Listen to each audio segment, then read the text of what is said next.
Magandang hapon po. Welcome po sa Mother and Uning Vlog. Today is May 30, 2025 and time check is 1:10 na po ng hapon. For today's video, muli po nating papasyalan si Aling Kunching. Sa mga bago pa lamang po dito sa aming channel, si Aling Kunching po is matagal na pong tinutulungan ng ating butihing mother. Mula po nung maikwento ko sa aking mother ang nangyari kay Aling Kunching, na ito po ay nabalian, nagkaroon ng fracture sa kanyang binte dahil sa isang aksidente. At nung malaman nga to ni mother, agad-agad po itong nagpadala ng munting tulong para sa pagpapagamot ni Aling Kunching. Kaya't ngayong araw na to, muli natin siyang bibisitahin para malaman natin yung progreso ng kanyang paggaling. Although nakakalakad na si Aling Kunching, pero hindi pa naman siya tulad ng dati na talagang normal na paglalakad. Kaya papasyalan natin at kukumustahin.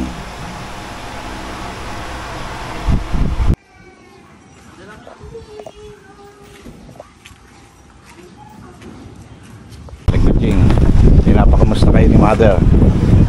Pinapatignan ko ano na progreso nung bali ninyo. Okay. Hindi ako makaakyat sa amin kasi hirap ako umakyat. Hindi pa masyado makaano yung aking paa eh. Kumusta na ba? Ano na ba naging progreso nung paggaling mo? Kaya na ba? Masakit pa? Hindi na masyado pero hirap ako umakyat sa taas. Pero ngayon, nailalakad na maayos no? Naiilakad ko na. Doon lang sa loob ng bahay, nakakapaglabanan man ako.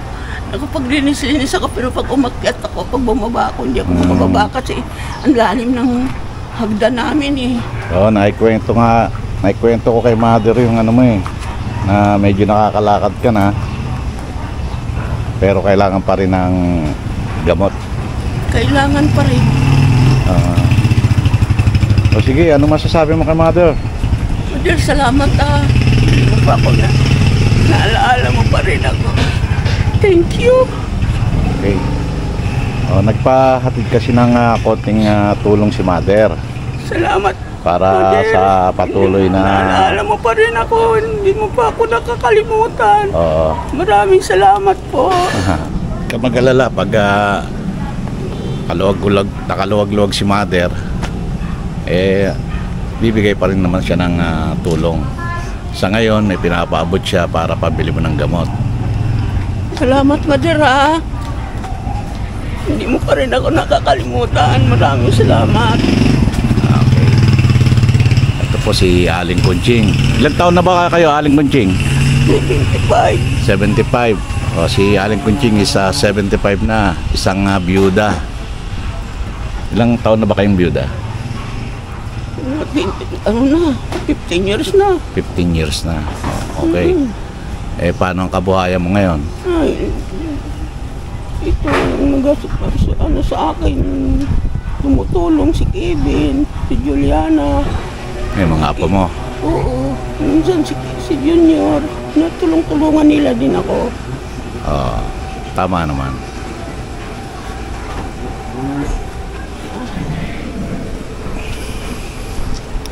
Sige, Aling Kunching, ito ipapaabot ko tong konting bigay ni mother para ay pambili mo ng gamot para tuloy-tuloy na yung paggaling mo. Salamat po, mother. Hindi talaga ako makakalimutan. Hindi, ganyan talaga si mother pag alam niyang nangangailangan ng isang tao at kaya naman niya, is tumutulong talaga si mother. Aling Kunching, tanggapin mo itong tulong ni mother. Salamat po, Ah? Mother, ah. Okay, Thank you. Ha? Itanggap po ng bigay mo. Hindi ko Dalawa. pa ako nakakalimutan. Maraming salamat, Mother. O sige, magpasalamat ka kay Mother. Bigyan ka pa ng lakas ng katawan dyan. Huwag ka mag-alala. Si Mother naman, Salamat po. alam naman niya kung sino talaga yung mga taong gusto niyang tulungan na. Alam naman niyang Hindi nangangailangan. ako Ha? nakakalimutan yung mama mo. Yan, naibigay na natin yung munting tulong galing kay Mother. At sana yung munting tulong, Aling Kunching, isa magamit natin sa tuloy-tuloy nating Oo. paggaling. Bili natin ng mga gamot na kailangan mo. Pakalati-kalati lang nabibili sa akin ni Kevin eh. Okay. Yes, ito'y bumili ko na ito lahat. Para I-update ko rin si Mother tungkol sa kalagayan mo. Ha? salamat. Huwag ka mag-alala. Tandiyan naman si Mother pag kaya naman ni Mother na tumutulong talaga yun. O sige, huling masasabi natin kay Mother para Maraming makita ka salamat, na sa video. Mother. Hindi mo ko nakakalimutan. Pinagdadasal ka talaga sa gabi na nabigyan ka ng lakas ng katawan. Saan ba banda yung fracture mo? Dito. Huwag na. Yan. Kaliwa. Kaliwang binte, no? Balakang. Sige, Aling Kunching, hanggang dito na lang para makapagpahinga ka na rin, ha? Salamat po. Asan yung apo mo? Si Kevin? Iintayin ko nung bababa yun.